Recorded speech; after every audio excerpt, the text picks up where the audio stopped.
Okay, so let's cut this. Let's not be too sad. Let's not be that sad.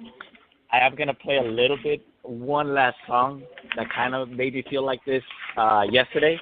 I don't know if you guys can relate. I'm not ready to let go. Suicide, if you ever gonna let me know. Yeah, suicide, if you ever try to let. That's a suicide song. So that song is everybody wanted to commit suicide. But before we get into sadness and just drag everybody down to the depths of hell, welcome, guys, to another episode. This is not going to be our last episode of the Dodgers. By far, it isn't. But it's going to be hard to talk about them, especially given the fact that they went out with a whimper. But I want to welcome everybody that's listening out there. I want to thank you guys for being on today. I got my first person on, which is Marvin. Say hi to everybody. Hello, everybody. What's up? What's up? What's up? And I got Mike, OG LA Rams fan. Say hi to everybody. What's up, everybody? My condolences to all of us Dodger fans. and I got Jonathan Mathis. Say hi to everybody. Hey everyone. I'm still mourning last night's loss. So I don't know. I don't know if it'll be a prank. I don't know if they take it serious. I at this time, these times right now, you can't really mess around with death and suicide and all those things. It is a tragic thing. But I was jokingly thinking, let's send one of those wreaths. When somebody passes away, you send it to a funeral. I was thinking of planning sending one of those out to Dodger Stadium here live, the 2017 Dodgers and also the 2018 Dodgers. May you rest in peace. Oh gosh. But look, let's not focus too much on the negativity. There is some positivity. There's always some positivity with negativity. It's just a matter of how you see it, the perspectives you take, because everything's a learning curve. But for right now, let's really dive into all the negativity. Let's really dive into negativity and stay there for a minute, and then we'll focus on the positive. How do you guys think about that? I'm down. I'm down with it. That sounds good. All right, cool. So I asked you guys earlier this week a couple of questions. Mainly, it was moving forward for the Dodgers, whether they had won or lost. It was projected that I honestly thought they were going to pull up and do something Game 5. I really did. I don't think anybody had any doubts in that. Am I right in thinking about that? All the momentum was going our way. I mean, after winning Game 3, it looked like we were going to go all the way. Yeah. And with the 4-0 lead on Saturday, it was a lot. Okay. So here goes. The first thing that I want to ask you guys. I feel, and you guys could give me your opinions, but the main person that I feel was the problem and the reason for the Dodgers' loss is Dave Roberts. It's rumored that he is getting an extension, that the front office is going to offer him a pay raise and a hefty long-term extension. Jonathan, how do you feel about that? And I'll get everybody's opinions. I have my negatives and I have my positives. My positive is that he has led this team to back-to-back World Series. They just happen to fall short.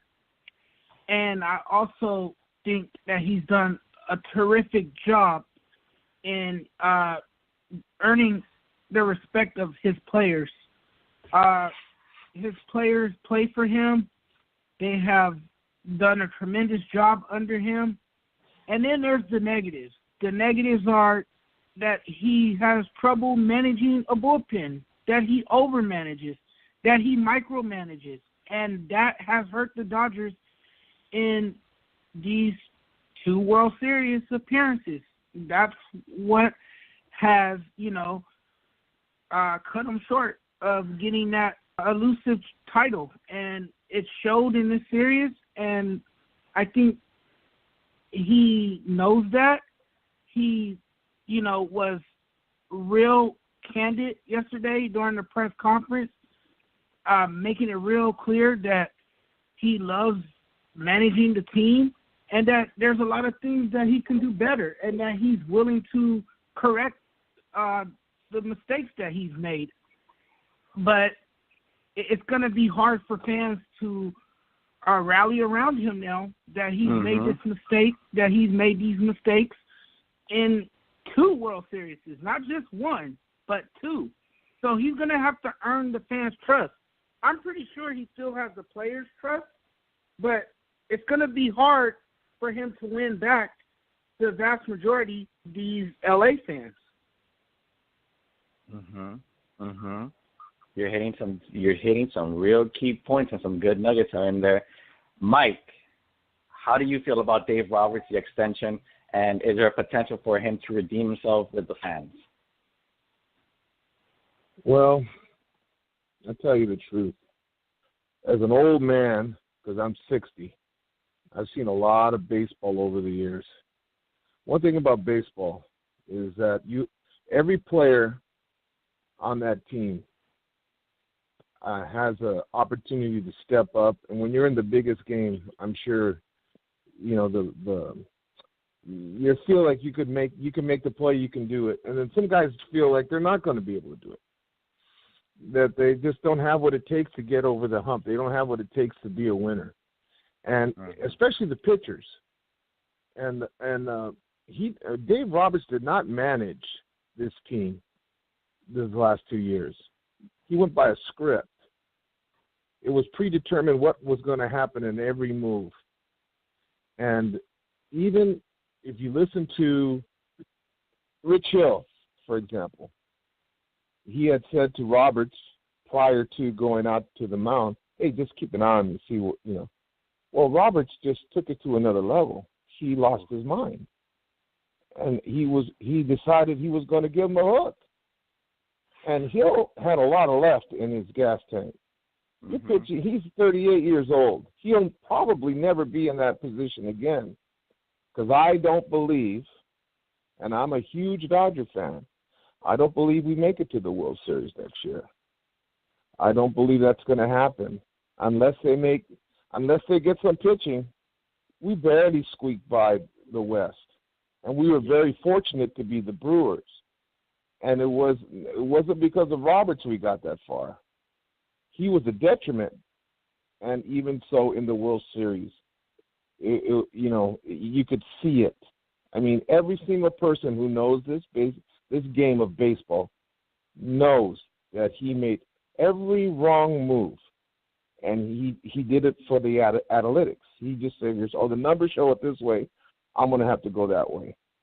And I'm sure, and it's been reported, this is no news to anybody, that Andrew Fryman and the management, they have their idea on how this game should be run and how it should be played out.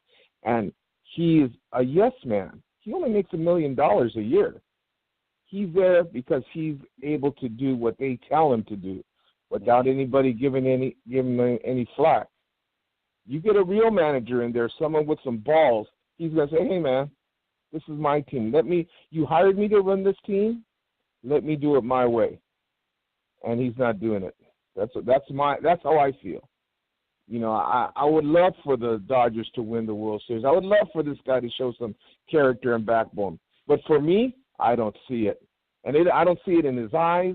I don't see it in his mannerisms in the dugout. And it was very rare to see him bark at an umpire. Yes. You got to step up for your team. Yes. For your guys that are at the plate. If you get in a bad call, hey, get into somebody's face and tell them, hey, you're making a bad call. If you get thrown out, well, so be it. But show some fire, show some fight. Mm-hmm. That's how I see it, Jay. Mm-hmm. And you know what? You touched on something very, very important. I'm on the same boat with you. I mentioned it a couple of weeks back, maybe a couple months ago. I don't feel as well the Dodgers making it to a World Series again next year. Not because of the Dodgers' current team, not because of their health, not because of Dave Roberts making all these mistakes. It's just so many teams like the Braves, the Phillies, the Brewers, they're already almost there. They're a couple of players away from making that jump into the next step. And Colorado, for whatever reason, they tend to give up in the second half of the season. They have the potential to also take the Dodgers out. Clearly, there's teams in the West, there's teams in National League that could easily overtake the Dodgers next year. So it is very hard. It's gonna be a hurdle for the Dodgers to jump. So I'm definitely with you. And Marvin, Dave Roberts, how are you feeling about him coming back? What do you feel about it? Or everything that's going on with that? Well, both these guys hit the nail on the head. You know, it's a combination. It's Roberts is not. He wasn't hired to manage. He was hired to do what the front office tells him to do. A puppet. Yeah, he's their puppet. It's whatever Friedman and the rest of that front office, whatever they tell him to do, that's what he does.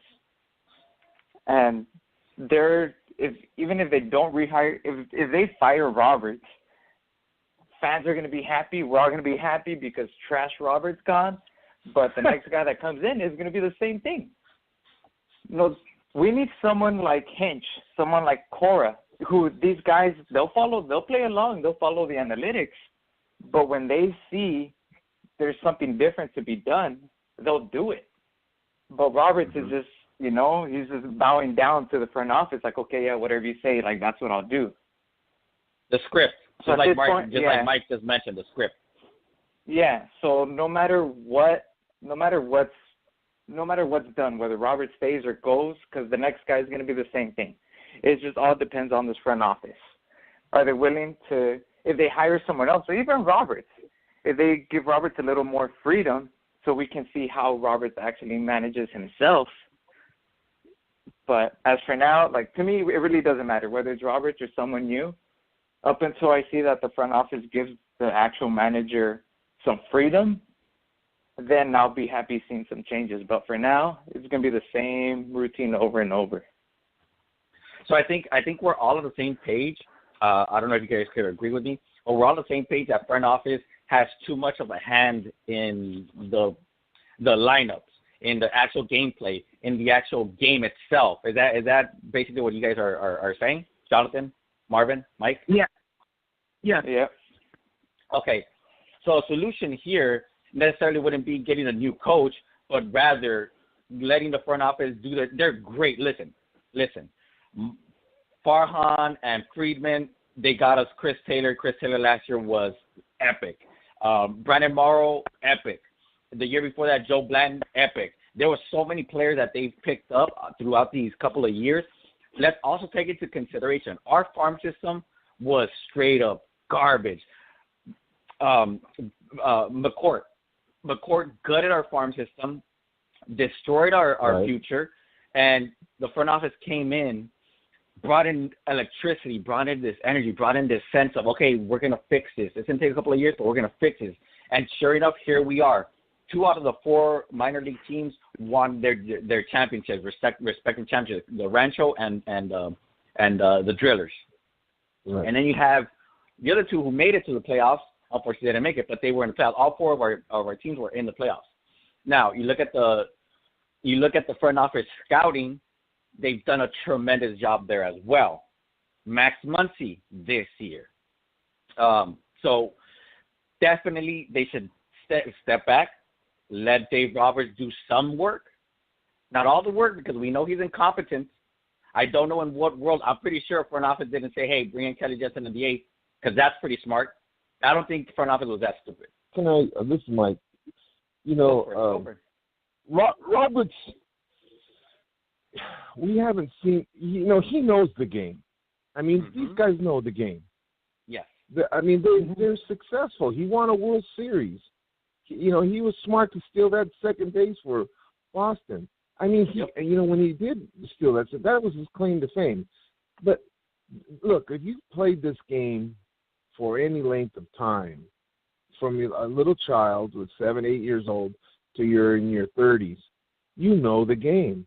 And I'm sure every one of us, all 4 of us, have played this game at some time. So we know the game. Now, he has to know when to make changes and moves, and it was probably against his better judgment to do these things. Look, I didn't like Ken Lee coming in for 6 outs. I wanted him to go to Baez. The night before, Baez was lights out. Yes. So at least throw it to one guy, and we all know that. I'm sure 3/4 of the Dodger fans in Southern California were screaming at their TVs and saying, "Why 6 innings?" Because he did it against the Cubs a few years ago. Kenley's not the same pitcher. Mm-hmm. He's been ill. Yep. There was a time where he was shut down because of his heart, and his cutter looked flat. There was nothing on it. So look, your best friends as a manager or a coach are the 2 eyes that God gave you to see. And if you see something wrong, then trust what you see. Don't trust what's written on a piece of paper that sits in front of you. That's the problem. He's seeing what's written. He's saying, "Oh, okay, well, you know, Kenley could get me 6." Kenley's a closer. That's a whole different ballgame. You want to make him a middle reliever and a closer. You want to make him an 8 and 9 pitcher in the biggest games of the season. That doesn't make any sense. But somebody told him, "Hey, you know what? This might be a good situation. These numbers add up, and this is how he pitched." And then it's lefty-righty crap. Yes. He should. What the reason we lost the first 2 ball games in Boston is because we batted all right-handed batters. Kiki Hernandez was 1 for 22 or 24, and we still. I mean, it's like, are you crazy? Can't you see that he's not hitting the ball? Can't you see he's not seeing the ball? He hit a home run the other day, but by then it's over. Yeah. You know, I mean, come on. Yeah. So that, that's what I have to say about that, guys. No, yeah, I don't think 3/4 is enough. I think the entire. Okay, here's the thing: if the president of the United States says, "Why did you take out Rich Hill?" I'm pretty sure you should take into consideration that, hey, I'm an idiot. How is the dumbest person on this planet gonna tell me that I messed up? That's the moment I thought it was a joke. I swear, I thought it was a joke. I did not believe Donald Trump was questioning taking out Rich Hill. I couldn't believe it. Then I saw it. I reread it. I reviewed it. I saw the source. I went to his actual tweet. Still couldn't believe it. So in reality, that makes Donald Trump look innocent. That makes Donald. Oh Trump my God. look innocent. But yeah, that was, I think, the lowest point right there. That was the depth of hell right there. The moment that someone that is in worse waters than Dave Roberts comes up and says, "Why did you do that? That was stupid." That should have been signs of, "Hey, Dave Roberts, you're in some shit right now." But here's the other problem, and I don't know which one. We'll see which one's the worst out of everything. Clayton Kershaw chokes game 1, chokes game 5. He has an opt-out. He has 2 days to either opt out or opt in. How do you guys feel about him opting out? We'll start with Marvin this time. Marvin, how do you feel about Clayton Kershaw either staying or going? What do you feel more comfortable he does? If he, personally, I know we did a video on this a while back. Best case scenario is he takes less money. Mm-hmm. And he takes less money so we can spend it on another pitcher or bullpen, another reliever, or a power bat. Dodgers need a lot of stuff at this point. But yeah. I think most likely he opts out and he tries to get his one last big contract. That's what I'm thinking. But if he opts into the contract, hey, that's fine. During the regular season, he's going to be our ace. He's still one of the most dominant pitchers in the regular season. Come postseason, hey, you're getting the back end of the rotation or even the bullpen for just a couple innings here and there. Mm-hmm. But if he opts out and asks for more money, then I'll help him go pack his bags because I hope the Dodgers don't pay him more money. Let someone like Texas overpay for him. That's fair. That's pretty fair. And if you guys don't know, the video that Marvin is talking about, it's on the Legendary Sports Orientation's YouTube. We actually broke down like some acquisitions they should have picked up. 2 of them actually came true, which was Machado and Axford. There were some other ones they could have made, but unfortunately they didn't. And we'll dive into that a little bit later on the show. But Mike, Clayton Kershaw, how are you feeling about his opt-out, opt-in? What do you think is best? I hope he opts out and saves us a hell of a lot of money. Mm-hmm. Look, the guy has back issues. He's had it for the last 3 years. He missed, 3 months a couple of years ago, or was it this past season? Look, this guy, God love him. I mean, he tried his best. Even when he was at his best, he would get rocked in the playoffs for whatever reason. Well, for whatever reason it is. Who knows what it can be? I really don't know what it is about Clayton Kershaw, why he's so effective during the regular season. And maybe it's a watered-down league. Maybe he's facing some really AA or AAA hitters, and he's dominant over. I don't know. It just baffles the mind, because for years they're saying, "Oh, he's as good as Sandy Koufax." I'll be goddamned if he's good as Sandy Koufax. Come on now, you're talking about Sandy friggin' Koufax. Yeah. Come on, you don't. Yeah. If you know the game, that's a mad statement. So as far as I'm concerned, I think he doesn't opt out, because who in their right mind is going to $30 million a year, other than what he signed with the Dodgers? He might stay. He might get back surgery next year. Now listen to this. This is what I was thinking. He go ahead and get his back surgery and rehab with the Dodgers for the next 2 years, and then gain some velocity, and then hit the free market. At how old is he now? 33? No, I think he's 30. 30. 30? Okay. Yeah. So he hits the free market at 33. You got guys pitching at 38, 39 years old. Rich Why Hill. not? Rich Hill, for example. Yeah.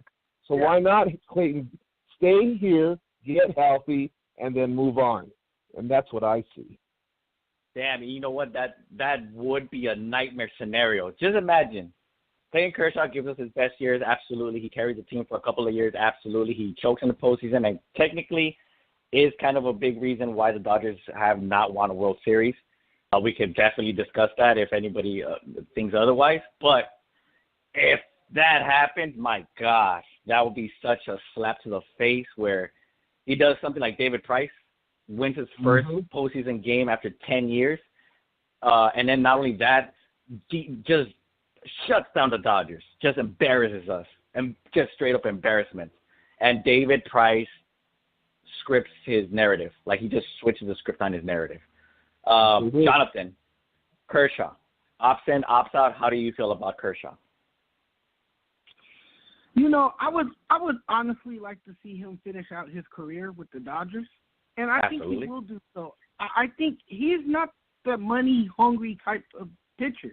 He's not. I think more than anything, he's looking to win, and I think he'll be willing to take less money to make something happen with the Dodgers. I don't see him leaving. I know he has a home in Texas. I know he's a Texas native, and I know there's been rumors about him possibly pitching for the Rangers. I don't see none of that happening. I think he takes less money and remains a pitcher for the Dodgers, but he is certainly not the ace of the future. That will be Walker Buehler. Walker Buehler has cemented a legacy early on. Sorry, it was a little late. Sorry about that. It was a little late. Yeah, once you said Walker Buehler, that was like the siren. He has solidified his legacy early on with the Dodgers. I know that might sound premature to some of you guys, but this guy has earned the right to be the ace of the Los Angeles Dodgers next season, and I see him as the number one starting pitcher for us. And that's moving forward into the playoffs as well. Kershaw is going to be still a starter, I'm pretty sure, but you can also, like Mike said, you can also use him out of the bullpen, moving on in the future. But no, I don't see him going anywhere, and I certainly don't see the Dodgers paying him $30 million or any other team. So with that being said, he's staying here. Now, as far as you, what are your feelings towards Clayton Kershaw? Well, he hasn't come through in the playoffs. He's performed choke jobs, and I told you this last week on the show. I told you if he didn't win one of these games in the postseason, the Dodgers weren't going to win the series, and he didn't, and that cost the Dodgers, and they're out of it, and they once again failed to win a championship because Clayton Kershaw does not pitch well under pressure. I think it's a pressure thing. I think he can't handle the big moment, and he's shown that time and time again. He's more effective in the postseason, and that's the type of pitcher he is. He's not great in the postseason, and it has it looks bad on his resume, and I think other teams realize that, and so he's not going to be an attractive free agent if he decided to opt out of his contract because of his postseason history. Yeah, absolutely. I mean, God, yeah, and you're like on point. There was our backs were against the walls, and we have our supposed God going up there and just chokes it out. One of the things too that I think about Clayton Kershaw is the fact that in the postseason, time to prepare for you. Yeah. So it's a whole different thing. Mid-season, you don't really prepare you don't study on pitchers, especially now, the age of analytics, where you have every little number about every pitcher and the chances of him throwing certain pitches on certain counts. Like people, right. you have all this information, and I just think since players or batters nowadays, they have more time to prepare for Kershaw, he's least effective in the postseason. I think he's done a great deal for the city of Los Angeles off the baseball field. Yeah. And everybody loves Clayton Kershaw. You see a lot of 22 jerseys. My boy has a 22 jersey. He bought it like about 4 or 5 years ago, and he's a mainstay here. And I have to agree with Jonathan. I think he might. I think it was Jonathan. I think he might take less money after the 2 years and stay in L.A. and finish here with L.A. and become that number 3 pitcher, that number 4 pitcher in the rotation. And also I think Walker Buehler look, Tommy John surgery has done so much for these new age pitchers. Because Buehler wasn't throwing 97, 98, 100 miles an hour a few years ago. Buehler's top was 95. After the surgery, oh man, it's like he has a bionic arm, and he could go 7, 8 innings. Yeah. So that's how I feel about it myself. I think that he Kershaw will be a mainstay, but I don't think he's going to opt out. He's going to get his money. That's a lot of money. I think it's like 65 to 30 million a year. Million. 65 total, right? 30 million this year, 35 next year. Yeah. Well, he's going to get his money, and I think he's going to have back surgery. I know he's been trying to stay away from it, but I mean he's going to have to do something if he wants to get his velocity back. 91, 90 miles an hour against really good hitters doesn't cut it anymore. He has to get it up to about 95. So that's how I feel about it. Okay, so I think we're all on the same page where we kind of hope Kershaw does opt out and he realizes, like, hey, no one's going to give me $30 million. No, that's not going to happen. So maybe I could restructure my contract with the Dodgers and, I could go maybe another two extra or 3 extra years with them, but it'll be an additional just $20 million. So if you extend the 65, add another 80, and they add another 20 on top of that, and you extend it for 5 years, that drops out his annual salary. But it turns out to a win situation for the Dodgers where they can now afford a big power arm, big power bat, some relief pitching, whatever it takes. And the other good thing is that the Dodgers did this right now on a luxury tax reset year. So they made it to the World Series, granted, on a great they just lowered that money. They just set themselves up for freedom, pretty much. So now, going into the third problem the Dodgers had in not only the postseason, but specifically in the World Series. The offense. They just straight up took a dump in Game 5. Like, they legitimately didn't show up. They I don't know where they were. I don't know where those bats were. It's like they were out there with you guys ever wrap gifts and you know those paper tubes that are inside the paper bags? I think that's what they're using. Just wet paper. That's what there's no point for them to use a wooden bat. I'm going to give you a couple of players that just really, really stunk it up. Bellinger, 1 for 16, 6 strikeouts. Chris Taylor, 2 for 15, 5 strikeouts.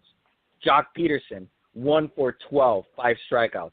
Barnes, 0 for 11, 5 strikeouts. Yasmani Grandal, 1 for 7, 5 strikeouts. Brian Dozier, 0 for 7. Brian Dozier was an acquisition that was made right after the All-Star break to help out the Dodgers' second base problems because Logan Forsythe was garbage. And he ends up dropping a goose egg over here. So we can blame Dave Roberts all day. We can blame Clayton Kershaw all day. But if Clayton Kershaw, even if Kershaw had a great outing, 1 run doesn't do shit for the Dodgers. Plain and simple. One run doesn't do anything. And the worst thing about this Game 5, the man that had the run, the man that went 2 for 3, got benched I believe in the 5th inning or the 6th inning. David Freese. So the offense didn't show up. As far as this goes, Manny Machado and Justin Turner were doing their part. Granted, yesterday Manny Machado struck out. He went 0 for 4. He was the last out, blah, blah, blah. But he did his part. So we can't really blame everybody. It's just some key players that, like 90% of the team didn't show up. Kike Hernandez, I don't even want to mention him. I'm just going to say that garbage man. We got a problem with Manny Machado. Everybody's going to view him as a villain. Jonathan, do you bring back Machado? And if so, what's the situation with Seager and Machado at short? How do you settle that? If you don't bring him back, you definitely won't make it to the World Series next year. Here's why. Okay. When he got traded here, he bolstered this offense. Correct me if I'm wrong. When he got helped us there, out. Yeah. he gave this team new life. Mm-hmm. And he can't do it alone. He couldn't do it alone. He needed help, and he didn't get the help that was around him. He didn't, nobody else was producing. He had some big hits in the postseason. He had some big hits down the stretch in the regular season. I think Manny Machado was what got us there. His bat. Do you re-sign him? You have to try to re-sign him. And, yes, he is a villain. And, you want that on your team because that gives everyone something to talk about. Mm-hmm. And there's a reason people talk about people if they're doing something right. And obviously, Manny Machado does something right. He produces for you. He's one of the greatest shortstops in the game today. He's an all-around shortstop, and he's a complete player. He's an all-star. And, he's good with his glove. He's an excellent hitter. I think sometimes he lets his emotions get the best of him, and I think that's what that's why he opens himself to criticism. Mm-hmm. But other than that, you got to bring him back. And I feel if you do bring him back, you can move Corey Seager to second, and you can have him play shortstop, Turner at third. That's what I feel. That's a powerful infield. Yes, that's a powerful infield right there. But it's only up to Machado and what he wants to do. Machado could decide to leave if he wants to, and here's why I think he might choose to leave. The Dodgers looked so hopeless and lifeless yesterday. And, don't tell me he's not paying attention to any of that. Mm-hmm. He's probably feeling like, is that how it is around here in the clubhouse? Is that how they go about their business? Are these the vibes I'm gonna get playing here in LA? That we just when we cave in, we just give up like that? It looked like the Dodgers looked defeated yesterday, and I think he's gonna look at that before he makes his decision as well. Also, going back to July when he was traded to the Dodgers, or was it before he was traded to the Dodgers? I guess his little nephew or somebody in his family said that he will most likely be a Yankee by next season. Yeah, we all heard that. Yeah. He would also sign with the Phillies. There's a feeling that he might go back to the American League and play for an East Coast team. Mm-hmm. But I still have high hopes that he will be a Dodger. I think the Dodgers make him a good offer, and I think he decides to stay because I feel like I feel that he's got acclimated to the team and that he really admires the guys he's played with. He said it when he first got here in his press conference that everyone welcomed him into the clubhouse and that he felt good about everything. So we'll see how it goes. Only time will tell, but I think you got to bring Machado back because he's your big bat for you. If not for him and Yasiel Puig, this team would have lost a lot earlier. Well, yesterday actually, you're right. Yeah, you're right. Mike, Manny Machado, bring him back, let him walk, and if so, what do you think? I'm a big Machado fan. You don't see anybody throw across the diamond like Manny Machado. He had a gun, and he could hit. Now, like Game 5, everybody gave up. I think the only one who didn't give up was Freese and Turner, and both of them have been there before. Puig also gave Puig give you quality. What I like about Yasiel Puig, I know we're talking about Manny Machado, but Puig is so quiet at the plate right now, and he has such a short swing now. It's not a big looping swing like before. Machado has that big swing, but he has a good eye for the ball, and he makes good contact. Like I said, I like Manny Machado, and put Seager at second base, and you could Mac Muncy work on his defense during the off season, and you could put him at first base, and we'll have a pretty good infield, a really good infield with JT. Just looking over some stats, man. Freese led our team in average during the World Series at a 4.17 clip. Yeah. I mean, Freese was clutch, and because he's been there before. Right. He's won World Series games. Some of these guys, Taylor and Bellinger and Barnes, they were really disappointing. And if I'm the Dodgers, I'm looking for a catcher. Straight out looking. A catcher that could play defense and could hit. And they're out there. They got Grandal on the cheap, and he becomes a free agent next year. Let him walk. Barnesy, he has good defense. He has great footwork. But he doesn't put the bat. He didn't put the bat on the ball all year long. So that's why he didn't play the majority of the games. Grandal saw a lot of the games during the course of the season. But if you don't let Manny Machado walk, you do what it takes to keep that guy here, because he is the best shortstop in the major leagues, in my opinion, today. And one other thing, I know everybody's down on the dirty play, him stepping on the first baseman's back heel. I've done it. As a player, I've done it. It's part of games. You better get your foot off the bag after you catch the ball, and that's just baseball. Ty Cobb would spike you, and he would sharpen his spikes. I mean, we're talking almost 100 years ago, but the game hasn't changed. It's still the same game. You hit the ball, you catch the ball, you make a play, you steal a base.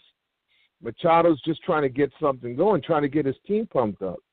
And it's not like he's wearing spikes. He's wearing rubber cleats. Come on, I mean, give me a break. I hear a lot of, well, he stepped on his foot. So what? You know, maybe it'll get a rise out of the rest of the guys in the dugout because maybe he feels that they're look. Machado bunted in that series against Milwaukee.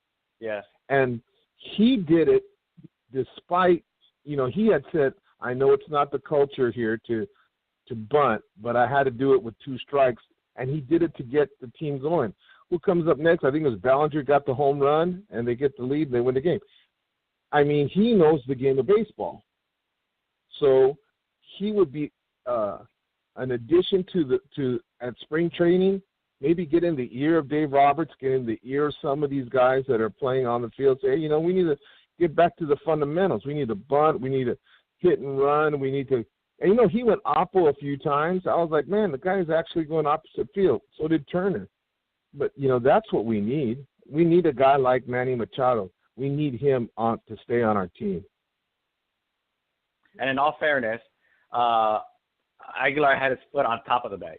So I don't know why everybody was bitching about that. Okay, so his foot was on the tip of the bag, yes, but his heel and the rest of his leg was on top of the bag.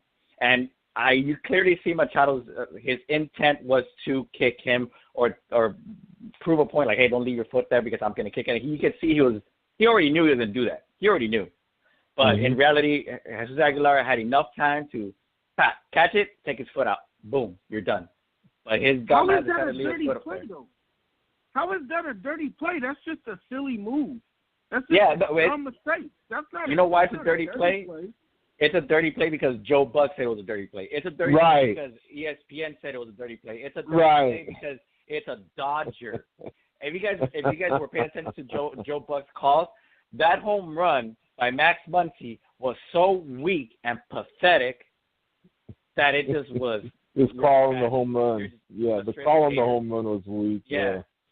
But then you have yesterday, Mookie Betts hit that home run, and he's throwing his lungs out there with excitement. And it was just like, kill yourself, Joe Buck. Why do you even come to Dodger Stadium? One day you're just going to catch these hands. One day you're just going to get a quick fade, plain and simple. But Marvin, Manny Machado. Yeah. Bring him back. Let him walk. What do you feel? I feel like you have to bring him back. As far as I understand he is a dirty player. I understand the reason why it's so we look at him under a microscope and why it's brought out to be more than we think it is with Machado is because he has a history of it. We saw he pretty much took the joy out of the season, and he has a history of doing these things. So anytime he does it, even though, he left on his foot too long, they should have known better, he already has his reputation. We see it a lot in football. I don't know if you guys are football fans. There's a player named Burfict, who plays for the Cincinnati Bengals. Oh, yes. He has the linebacker. Yes. He has a history of knocking dudes out. So any little play, any little tackle he does, he'll get flagged, or they'll fine him, or he gets crucified for it. So now that's what Machado's going. That's what Machado's going through. Machado has a history. So any little thing he does out of the ordinary, they're automatically going to call it a dirty play. So that's just, he can't get away from that. That's just his thing now. So I wouldn't necessarily call him a dirty player, because any little thing he does, that's the name that he's given already. But LAJ knows this about me. Mike, John, I don't know if you guys have heard me say this, but I am the type of guy who will throw money to find the solution. I will pay all these power bats their money. Bryce Harper this offseason. I will pay him the money to bring him here. I am not a fan of analytics. I understand analytics helps, but I hate roster construction like the Dodgers when they base it around analytics. I don't like it. It can only get you so far. We see it in the World Series. They run up against elite teams, and analytics don't count. Now, the Dodgers, they try to get so cute with all their little moves and matchups. We saw last year with Houston, this year with Boston. They said, well, here's our numbers 1 through 9. You're going to see them every game. outscore them. So that's what I want the Dodgers to do. I want the Dodgers to just get power bats because analytics can only get you so far. We saw it this World Series. LAJ, you alluded to it. You said Bellinger. Just look at Bellinger. He batted .063. Peterson .083. And then Barnes .000. You literally could have put a trash can out there to bat, and it would have had the same batting average. I think I could have made contact. I'm 60 years old. I think I could have caught up to one of those friggin' sliders. I would have just swung ahead of time, and one of them might have connected. But Marvin and I, we were at Buffalo Wild Wings watching Game 5, and Kike Hernandez was up to bat. I think he was. He was like, he was out number 2 for in the ninth. And I looked and I said, 0 for 4, 0 for 4. Put me in there. I get a free ticket to the motherfucking World Series, and I'll give you 0 for 4 for free. I was heated. Like, how is Kike gonna be a little bitch and cry and say, "Oh, the fans wouldn't show up and it was so mean that they were booing Yasmani Grandal"? Bitch, shut the fuck up and do something. The reason they were booing Yasmani Grandal, he cost the Dodgers Game 1. Oh, and then you bring him into the World Series and he does shit too. And then here you are not doing jack shit too. This is my rant, though. I'm sorry, guys, but this is my rant on Kike. He's so emotional. He's such a little bitch that he cries for every little thing, and he gets so mentally distraught. He gets hit with some emotions, and it affects him. And we just saw this. You're really going to be in the World Series and hit what? Get one hit out of 20 tries? Really? You're going to cuss out and get mad at the fans because they didn't cheer or be happy about, you guys sucking? But here you are, not doing anything to give us something to cheer about. Man, and that's the other thing too. I was hoping for, but I was hoping, hey, Dodgers gonna take this L. Might as well put Kike at catcher. Let him finish the year doing every single position in this team. But it didn't happen, unfortunately. Okay, so here you go. So we have Dave Roberts, Clayton Kershaw, and the offense. Big problems for them, obviously, in the World Series. Moving forward, though, how's about we start talking about the positives? How about we start focusing on all the good? Or do you guys still have some negatives that's still going on with the Dodgers that you guys want to bring up? What do you guys think? Oh, yeah. Well, for me, it's definitely this off season. They need to step away from letting analytics run the team and just go get power bats. Mm-hmm. LAJ, I know me and you will tell each other to catch these hands when we start arguing about your analytics versus my I'm about wanting to spend money. Yeah, I'm about the prospects. I'll spend money. I'm cool with that. I'll pay $100 for them to play the Padres if they have Bryce Harper, Manny Machado, Sandy Koufax, 1963. $100. I'll give it up for Top Deck or Sandy Ramone if I get a team like that. But as far as prospects go, that's one thing that I'm kind of iffy about. But yeah, you're right. Yeah, go ahead. Yeah, but I think they just need to go get power bats because, like I said, you look at the World Series and look at who performed.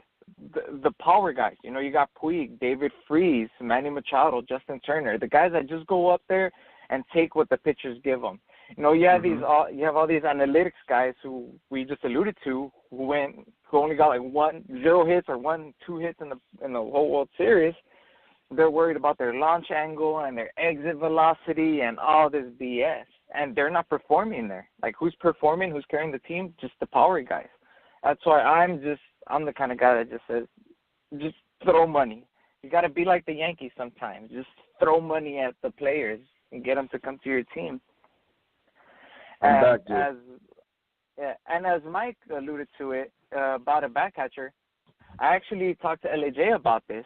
I would like to see the Dodgers go out and pick up a back catcher.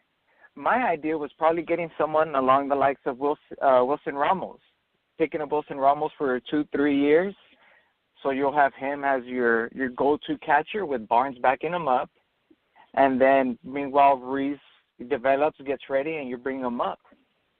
But I think someone like Wilson Ramos, you don't have to give up any prospects. You just go out and get him. Just pay him some money. If You not, also you can give up mentioned, some prospects, Real Muto as well. Yeah, there you go. You also mentioned Real Muto. But he's going to cost you some prospects. Yeah, definitely going to cost some prospects. He can perform. Absolutely, he can perform. Jonathan, Mike, do you guys still have any negatives about this, not only this World Series, but the season that just occurred? I think you need to get a new catcher, and you need to get some relievers. They need a back-end reliever to fortify that bullpen. The bullpen wasn't, at its best either. The bullpen isn't innocent at all. They cost us this World Series as well. They made mistakes when they were called upon, and it just didn't look good. And this is something that the Dodgers should have addressed during the regular season. They didn't. They lost, and it showed.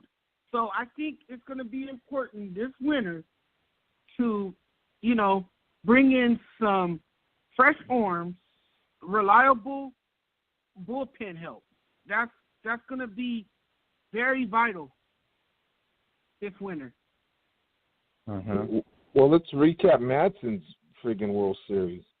He comes in Game 1 and he gives up a single, and then he leaves with losing 5-3. He goes into Game 2. He goes into the 2-1 lead and walks in a run and gives up 2 RBIs and leaves losing 4-2. He doesn't play in Game 3 and we win. In Game 4, he enters and gives up a 3-run homer when we had a 4-run lead. We need bullpen help. We need bullpen help, no doubt a friggin' about it. And I know you guys, I know Barnes, a Riverside kid, but, he, as a backup catcher, do you take him into the World Series? Do you take him into the playoffs knowing that he didn't hit the ball very well all season last year? You work on his launch angle, swinging the bat. No, Bellinger's the same way. You got to look, I know Bellinger's average was .63 in the World Series, but you can't just let the guy have 6 at-bats. How many at-bats do you have, 5 total? No, he had 16. He had 16 at-bats in five games. Yeah. Right? And so if you're going to play him the whole world. Let him get in the groove. Peterson, too. I'd have loved to see Peterson in there every game. I would have played Bellinger and Peterson every friggin' game. Every game. You got to play these guys. Let them see what it's like. Get a groove, and let them play. You don't just take him out because he's left-handed and going up against a left-handed pitcher. I mean, how are you going to – look, they're young guys. How are they going to learn how to hit left-handed pitching unless they see it in the biggest stage, unless they see it during the playoffs? That's the righty against lefty, the lefties against the righty pitching. It's all bullshit. Let them play the game. Yes. Let them play the game. Yes. We win. I agree. We're not sitting here We're not sitting here killing them. We're celebrating. We're out somewhere with our family getting drunk because the Dodgers had just won the World Series. We're not just sitting here bashing them. We're talking about a championship. Let them play. They let that slip by. There are so many opportunities. Here's the thing. Dave Roberts made some stupid mistakes, plain and simple. But Alex Cora left the door open plenty of time for the Dodgers to take the series.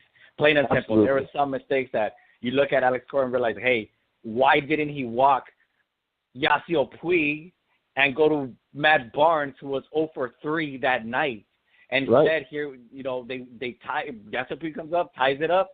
And granted, it was an error, but hey, he should have walked Yasiel Puig. Austin Barnes hits that pop fly. Game over. They win Game 4. They sweep the Dodgers, plain and simple. But hey, those are some little things here and there. The other thing that I don't like is inconsistent lineups.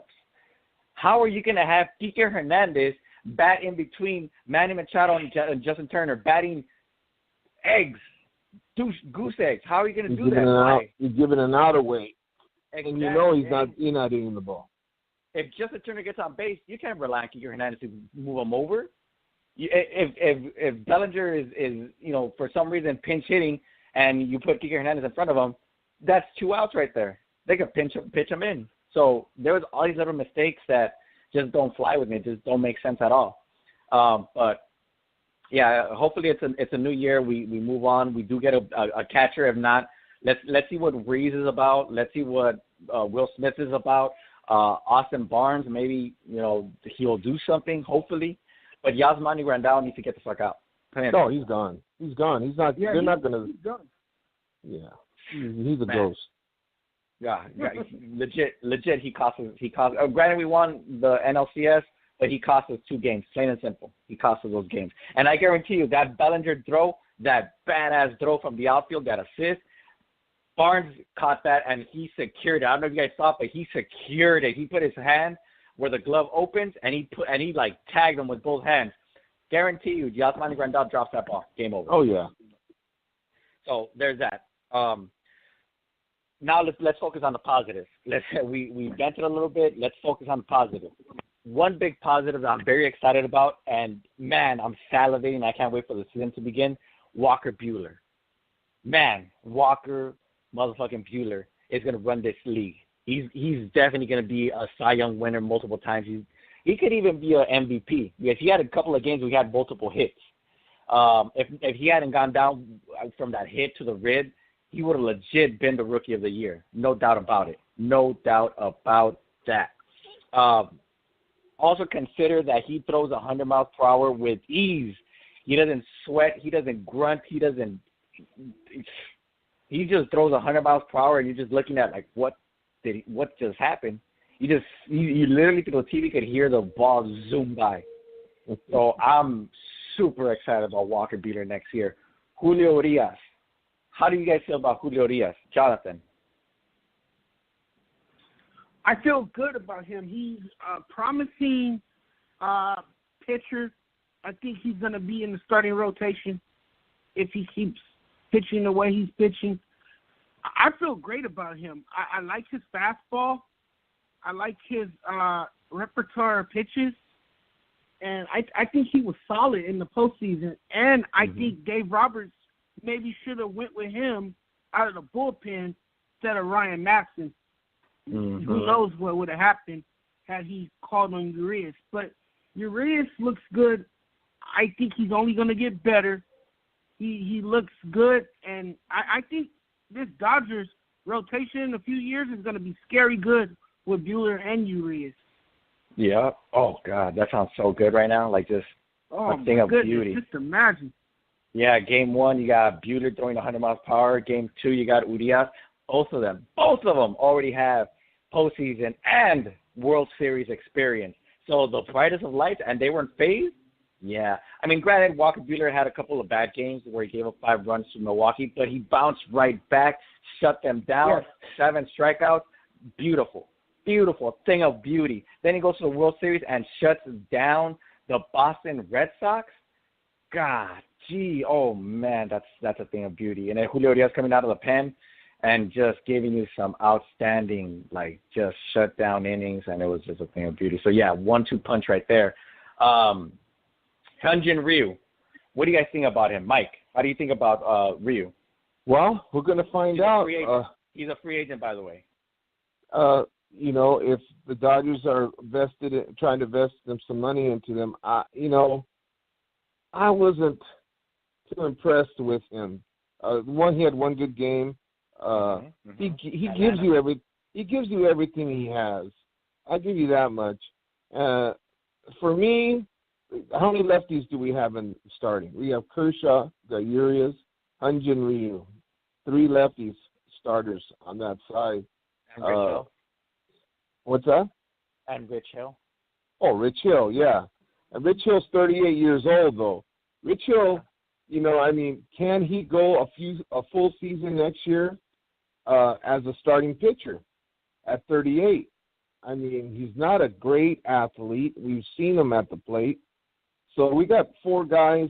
One of them probably go to the pen at some point because of his age and the wear and tear. So, do we go after Hyunjin Ryu? I would go after him and secure him. Then you got 3 guys from that left side who can really bring it, and like you said, Walker Buehler is phenomenal. I'd go out and get another stud right-handed pitcher. And I've been saying this from 2 years ago, telling everyone who would listen to me, we need to go out and get a stud right-handed pitcher.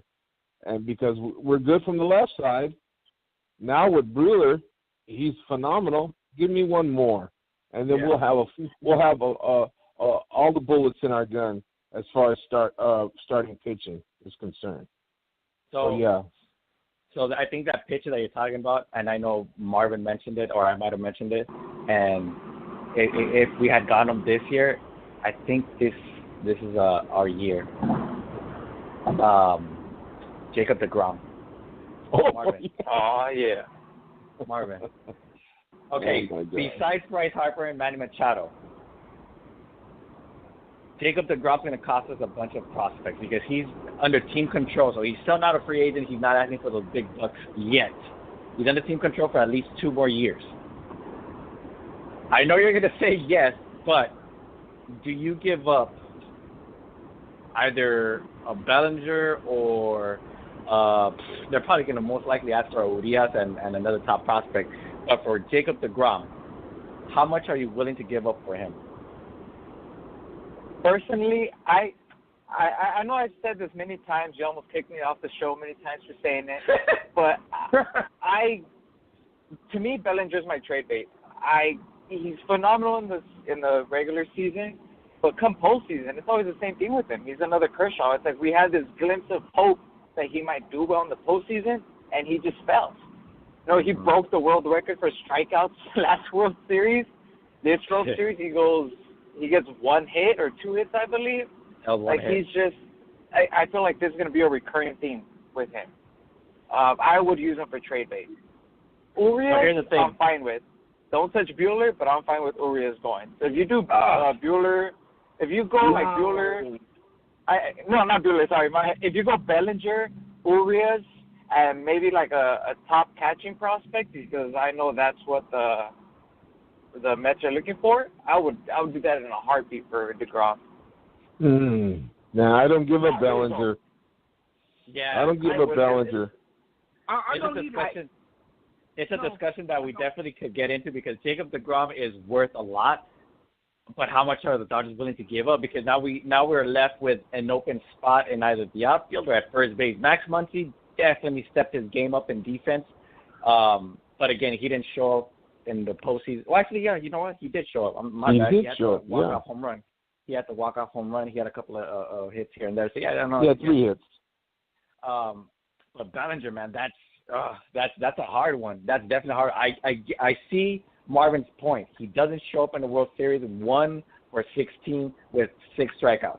And then, granted, he was the NLCS MVP, so that does put a lot of value for his trade.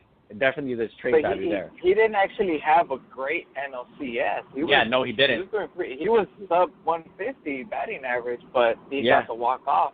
And the whole he had to walk off, and he had that catch that saved the Dodgers from from losing Game 4, if I'm not mistaken. He had that outstanding catch. So yeah, Bellinger, man, that's hard. That's definitely very, very hard. The only problem that I'm having with Jacob deGrom and giving up a lot is his injury history. He's injury prone. Every year he's been out at least for 2 months, just like Kershaw. It's just either been the arm, the back, the hip, or the elbow. There's always something with Jacob deGrom. This was his first year where he actually was healthy. So I don't know. I'm iffy on him. But there's definitely other options out there that I'm willing to look into. Blake Snell for once. I really wanted him in the post. Oh man, Bumgarner, that's gonna suck so much. We already have a left. You know what? Just imagine the locker room. Yasiel Puig on one side and Bumgarner on the other. That ain't gonna happen. They're just staring each other down before the game and wanting to fight every single night, just straight up arguing and fighting until somebody gets traded. But yeah, Bumgarner honestly would be a good pickup. And here's the thing, I don't know if you guys are having this problem. I already am, but I can't defend Kershaw and I can't defend the Dodgers. What am I gonna say? Oh, we just won for the 6th straight year the National League Division Championship. You can't hang your hat on that. You can't hang your hat. No. We went to the World Series twice, and your team is tanking. I honestly, if I was a Giants fan, I'd laugh. I'd say, hey, we got 3 championships in the last 5 years. What do you got? You got 2 World Series appearances. You got participation trophies. What? Like, I can't. There's no way I can defend Kershaw. I actually have a friend that I went to high school with in the mid-'70s who is a huge Giants fan. And I take shit from him every time I see him. Oh, every time we go golfing, he talks so much shit. And I can't defend myself. You just can't. No, there is. No, I'm defensible. We could sit here in the circle and just give out stats, give out information, give out all these great logical reasons for the Dodgers to be the better team than the Giants. The Giants have us beat by saying, yeah, we got 3 championships. We went to 3 World Series and we got all 3 of them. Every time we went, we won. Every time we went, we won. Like, what? Yeah, there's no defending it. You just got to take that L until the Dodgers win. So right now we're just getting beat up. We're just getting socked up. And I don't know if you guys saw that San Francisco Giants Twitter, they tweeted out the participation trophies for Kershaw and Yasser while Bumgarner, Posey, and somebody else was in the background with the trophies. So, oh my God! It's just right now an embarrassment. Oh, it's on next year. It's going to be on. Oh, absolutely. Our future looks a lot brighter than the Giants, no doubt, and undoubtedly. Yes. But it's just finishing it, and completing what we need to complete. And you know what they say? Third time's the charm. Third time's the charm. So hopefully the third time is the right. Just like Mike earlier said, the Dodgers might not make it to the World Series, but then again, they pick up Machado, they get Bryce Harper. They make a couple of moves for a starting pitcher. You keep Walker Buehler and Julio Urias. Kershaw somehow decides, hey, you know what, I'm going to take a step back. I'll be your third guy. I'm not going to focus on being the ace. Go for it. I could say this, $8 billion. Mm-hmm. What was that? That was the TV deal. That half of Los Angeles cannot watch the Dodgers unless you have Spectrum or Time Warner. And they have to spend some of that money to give us a championship because they owe us a championship. This is not it's not no longer, well, you know, I hope they owe us a championship. The Dodgers owe us here in LA. They owe you guys. Look, like I told you earlier on, and Jay knows it, I'm friggin' 60 years old. I was at the 88 parade. I was at the 81 parade. I was right there at City Hall when Kirk Gibson was hugging Tommy Lasorda. I seen that with my own 2 eyes.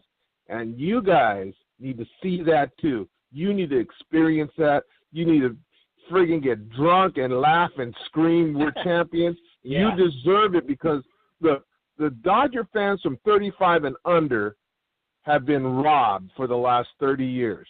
I mean, you support them, you go, you spend your money. Now it's $25 to get in to park. It's $65 for a ticket. It's $10 to $15 for a beer. It's $9 for a hot dog. You take a chick on a date, or you go with your buddies. You're spending $250 on a night. That's only one night. There's how many games during the season? Home games. 162. 82 games. 81. 81 games. So you're doing that, 20 times a year? They owe you guys a championship. To hell, they owe me a championship. I want to take my grandchildren to a goddamn Dodger parade. I want to take my kids to a Dodger championship parade. You know, I want to do that before I rest in my box, before I leave this earth. That's what I want. That's my bucket list. On my bucket list, that's what I want. I want the Dodgers to do whatever it takes to get us that friggin' banner to hang over Dodger Stadium. We're champions. And and for all of us to share it. You know what I mean? And they can do it. They have we need a manager, tell you the truth. I'm telling you. We need a manager. Jonathan, how you feel about that? I feel the same way Mike feels. You know, because I was born in 85. So when that championship happened in 88, I wasn't able to celebrate it because I was so young. You know, and I'm not going to remember that. I'm not going to be able to embrace that moment. Uh-huh. So I think that's why I've been so hard on the Dodgers myself. I think that's why I get so frustrated with the team, because I want them to win so bad, because I want to experience what Mike experienced. I want to experience what my mom experienced, or what my late father saw, or what my grandparents saw. You know, what I haven't really been able to visualize, only because I was so young. So it makes you frustrated, and, you know, it makes you a bit antsy, and you become impatient because you haven't seen it for yourself. So that's been the toughest part in this whole thing, as they've been on their quest to try to win a World Series. They've been at it for the longest. They've been pursuing a championship for quite some time now, and they just keep falling short. And it happens over and over and over again, and you can't help but to show your emotion, because you want this team to win it so badly. So I'm with Mike here. I think, you know, we are owed a championship. I think we deserve it because, you know, we pay for tickets, like Mike said. You know, we watch all these games on cable, and you know, we talk about the team because we admire them, and we grow attached to our teams. You know, we was born and raised in this city. You know, we grew up here. This is what we know. This is LA. This is home. So we want to see the home team finally pull through, and we just love everything about this city, and that's all we want is a championship. Marvin, your time to rant. Honestly, as long as it's the Tampa Bay Dodgers, they're not winning anything. Like, the way this team is managed, it's not working out. You know, once they turn into the Los Angeles Dodgers, then, you know, we can talk. But honestly, and I'm not saying this just as an angry Dodgers fan. I'm saying this as a diehard Dallas Cowboys fan who has been going through this for years. This team is being used to make money. Sadly, ownership, management, they don't care about the fans as much as we think they do. You know, they'll put money first, and that's what we're seeing with the Dodgers. Like you guys alluded to. If you, like, what's the one, whenever someone asks me about tips, whenever someone asks me for tips about going to Dodger Stadium, the first thing I tell them is don't go on an empty stomach. If you go on an empty stomach to Dodger Stadium, you're going to come out applying or filing for bankruptcy. Like, it's ridiculous how much food costs there.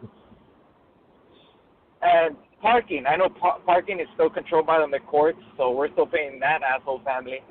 And then with tickets, we see with tickets. With World Series tickets, more than 50% of the World Series tickets at Dodger Stadium, they're the only team in baseball to do this as well. More than 50% of the tickets are given directly from the Dodgers to StubHub. So StubHub isn't saying, oh, look, all these tickets for our fans. No, the Dodgers think, oh, we're going to sell the tickets at 3 times the price straight to StubHub. Then they can sell it to the fans. So that whole equal opportunity raffle they do for the fans, there's less than 15,000 tickets per game. So there's millions of Dodger fans fighting for less than 15,000 tickets. So right now, the way this is going, it's just, you can see that money is important to them. It's a money grab. Yeah, and they're prying pennies off of Dodger fans. Like I said, with food, you go to the stadium, it's so expensive. Parking is expensive. And then we said postseason and World Series. Like, they don't. If you get a chance to buy tickets from them, you can buy it for $300, $350 for a World Series ticket for a good seat. But instead, they rather sell those tickets to StubHub for 3 times the price, so then we could just buy them off of StubHub. That's why tickets to the World Series are so expensive. So as long as management continues going this way, I don't see them really doing anything, because they're going to keep going with this analytics BS. They're going to get cheap players. They're going to get utility players, and to base it all off analytics players. I don't really see them paying Machado big. I don't see them really giving Harper the money he's going to want. Like, they're going to have to keep going at it this way, and I think they'll keep getting to the World Series because there's really no competition in the NL. The NL is mediocre. We saw it in the NLCS. It wasn't the ALCS was two juggernauts just taking swings at each other. The NLCS was just like, all right, let's see who sucks less, and you'll go to the World Series. So they're going to keep hitting this wall where they just run into an elite team. Boston's going to be the same juggernaut for years.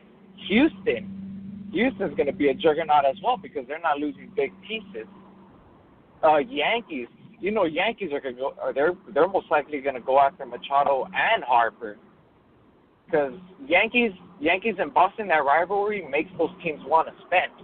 You don't really have that over here. So, Yankees right now are just salivating for free agency to start so they can start throwing money at these players. And Cleveland as well. So I think Dodgers, they'll keep building their roster construction the way they are because they see we're going to easily get out of the NLCS or out of the NL. But just once they get into the World Series, it's a whole different story. But yeah, man, I don't think I took these losses hard as many people did because I was already prepared for it. Yeah. I was already prepared for it. I remember LAJ, before Game 7 against the Brewers, I went over to LAJ's place to watch the game. At this point, Boston had clinched, and I told LAJ before that Game 7 started, I told him, I'd rather the Dodgers lose here because if they get to the World Series, it's over. We're going to get creamed on by Boston. Like, if we get lucky, we'll win one game. And that's what happened. Ian Kinsler with this crackhead throw over to first base. That was out. We most likely would have gotten swept.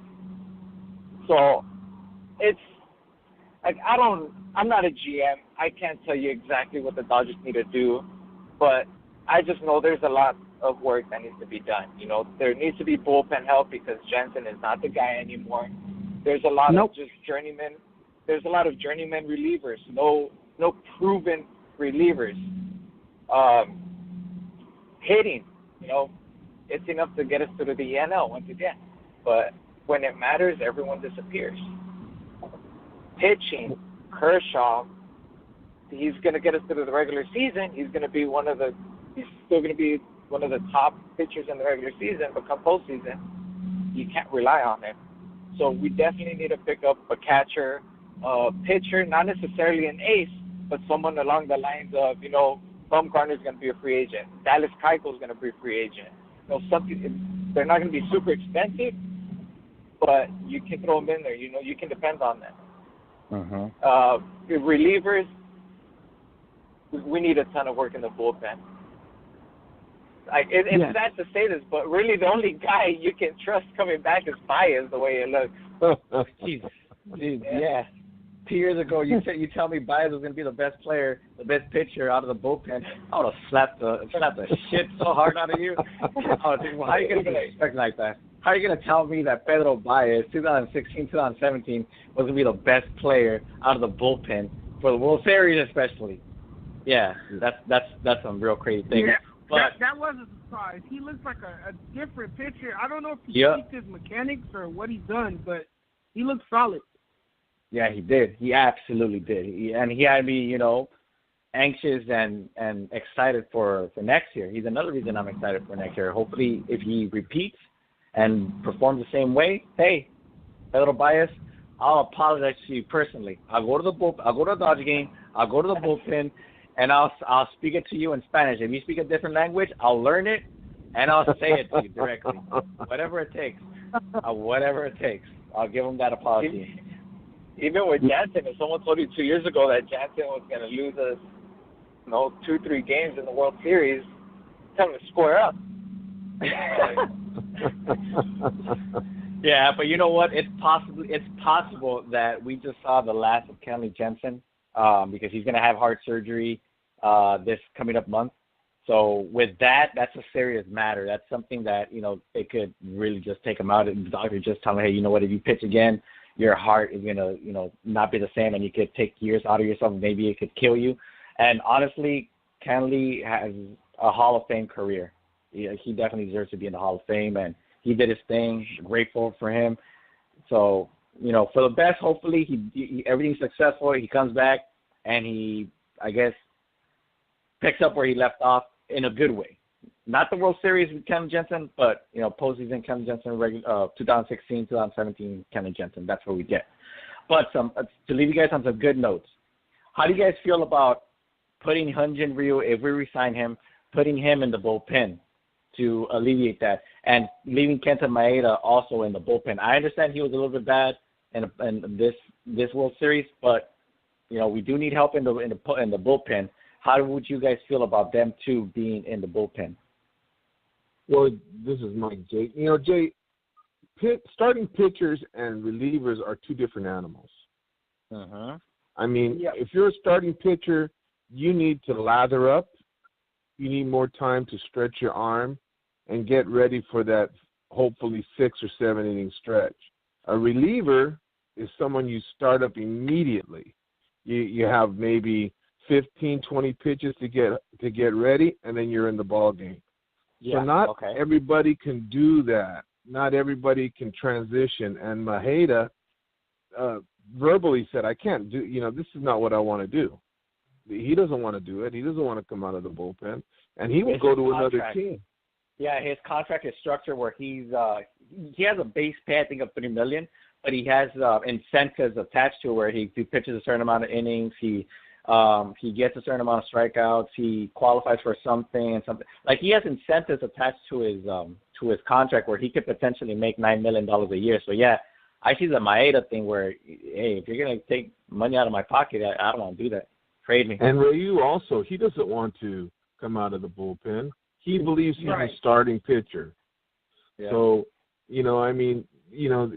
it's going to be kind of hard to ask these guys to go to the bullpen. It'd be easier for Rich Hill because he's an old man to go to the bullpen. And he's already getting his money. So yeah, definitely. Finally, the return of Corey Seager is going to present interestingly good or bad. I guess kind of like the outfield situation that we have. We have so many outfielders that we don't know who to play, when to play, if they can play. But if we bring back Manny Machado, and you guys mentioned it earlier, if we could put Seager at second base and you leave Max Muncy at first, you leave Justin Turner at third, everybody's healthy, everybody does their thing, that infield is going to give you probably anywhere from 250 to 300 home runs if they all perform at their peak best. And that infield would be so dangerous, so beautiful. And honestly, if Seager is willing to play second base, I think it's on him. The Dodgers could potentially go after Manny Machado and give us what we want and what we desire, what we need, that power bat. You're getting three players are going to give you a 300 average, a 300 batting average with 1,000 OPS and 25 minimum home runs. Max Muncy can give you 40 home runs, but he'll bat 250. So in that infield alone, you're getting so much power. In the outfield, if you bring in Bryce Harper, man. And then I don't know about the center field, whether you go Bellinger, you go Chris Taylor, Andrew Toles, Alex Verdugo. You have options out there. Matt Kemp, I don't think he'll fit in or he'll make it. He started off well this year, but he finished off terrible. So there's that. The infield is definitely solid and set if you Seager at second and Machado at short. Outfield, you bring in Bryce Harper. You either have Puig, you have Bellinger. You switch, platoon Toles and Verdugo, or maybe even use Alex Verdugo and Andrew Toles as trade bait. You have options. So I don't know. We'll do another episode next week once we see a little bit more of what the Dodgers have done with Kershaw, the free agents that have just been released today. And we'll see where the structure is, weekly with the Dodgers. But before I take off, you guys have any other keywords, thoughts, topics, or anything? I could say one thing. All right, we'll go Mike first. We'll go Mike first, and then we'll go Jonathan. Okay, I can say one thing. The Rams are 8-0, undefeated. Hey. And there's an option for LA fans to come out to the Coliseum, come watch your Western Division Championship Rams, and as Dodger fans, we can wait till March, and we're going to pick it up right where we left off. I'm not saying this in a bad way, but that's right. I would feel not in a bad way, but I honestly would feel not mad, but I feel like, wow, the team that's been here for 3 years now got a championship from before the team that's been to the playoffs 6 consecutive years. So, hey, much love to the Rams. Let's do it. Congratulations, Jonathan. Yes. Bryce Harper coming to L.A. makes a lot of sense. He's from Vegas, and, he is a star player. So we all know L.A. loves the star players, and this seems like a perfect fit for him here in Los Angeles. But someone just posted on my status, and they say that we should wait for Mike Trout next season. How do you guys feel about that? Ooh. Well, Mike Trout, I've been wanting him for years. I was willing to give up 3 top prospects, including Julio Urias and Bellinger for him, no doubt. You're getting a 330 hitter, a consistent 330 hitter, a consistent 30 home run hitter. You're getting a Gold Glover, MVP caliber. You're getting the best outfielder in the game, undoubtedly. I wanted him for years already, but the problem is he's already showing signs of wear and tear. He was out this year 2 months because of, I believe, not arthritis, but something with his wrist. So he's already showing signs of wear and tear on his wrist, which is an important thing when hitting. He still hit 300 though. Yeah, I like Mike Trout. Yeah. I like Mike Trout, man. He was just. So imagine that. So let's add in another.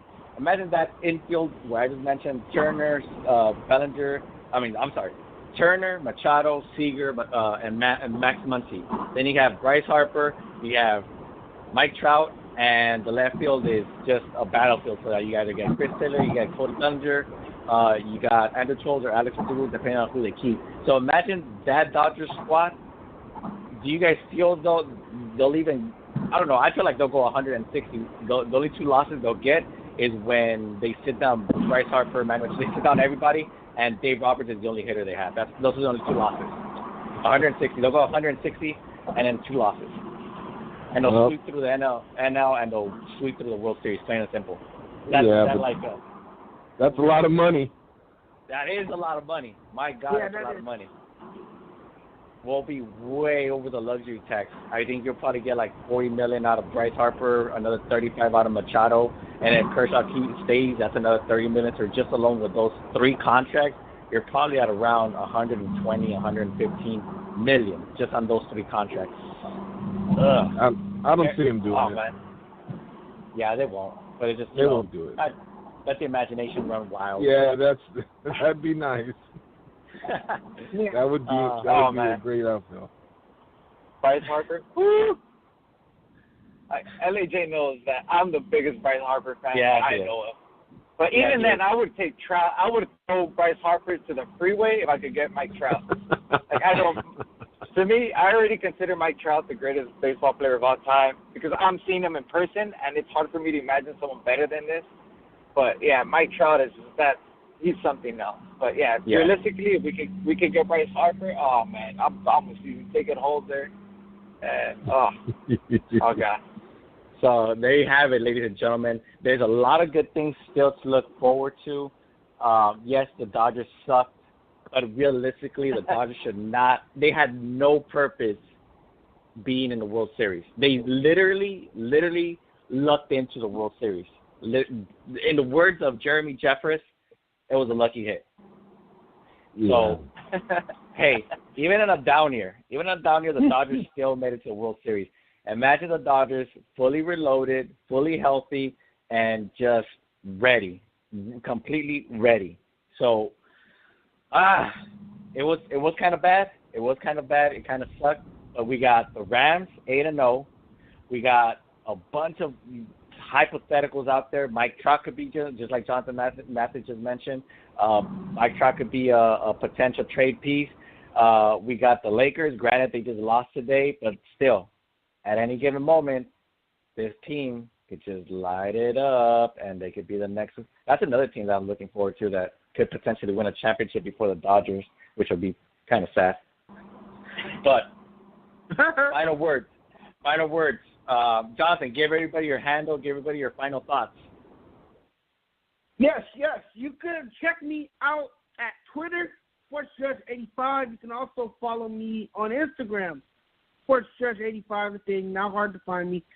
And you can also view my fan page, SoCal Chronicle, and Jonathan Sports Judge Mathis. You can view that page as well.